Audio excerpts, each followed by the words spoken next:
Dalili mojawapo ya kwamba kitu chako kimemezwa. Dalili mojawapo ya kwamba kitu chako kimemezwa ni hali ya kile kitu. Ukimezwa na nyoka, nyoka anakuvunja vunja. Kuna watu wana mioyo yao imepondeka pondeka. Anafanya kazi lakini kazi haipendi.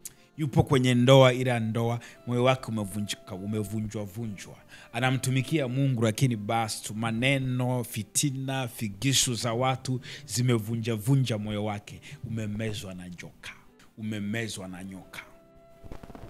Ukiwa kwenye tumbo la nyoka, ukiwa umemezwa na nyoka, kuna kitu cha ajabu sana nyoka anacho. Nyoka ana sumu ambayo yeye haimuui, ila inaua watu wengine, ila inakuua wewe. Ndio maana kuna watu Yesu aliwaita enyi kizazi cha nyoka. Nyoka ili afanye kazi sio lazima aje yeye mwenyewe umuone kwenye ndoto.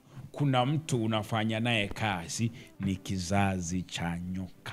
Kuna mtu unafanya naye kazi, ni kizazi cha nyoka. Yesu akasema enyi kizazi cha nyoka kisichoamini. Kuna watu ni uzao wa nyoka. Atakalo kufanyia yeye ndilo ambalo baba yake nyoka analo kutendea yeye ndilo hilo ambalo baba yake nyoka angekutendea. Nyoka huwa ana sumu, na ile sumu huwa haiwezi kumuua yeye, ile inaweza kaua wengine. Kuna mtu anakuambia jambo, anakushauri uache ndoa, lakini yeye yupo kwenye ndoa. Huyo ni kizazi cha nyoka.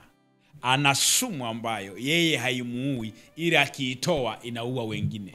Kwa hiyo wewe unaacha ndoa, unakimbia ndoa kwa sababu baba yako mzazi amekwambia acha hiyo ndoa. Baba yako yeye ana mama yako, anaishi naye. Mama yako ni mke wake, anakaa naye. Kwa sumu yake haiwezi kumuua yeye, haiwezi kumwathiri yeye, inaathiri watu wengine. Kizazi cha nyoka.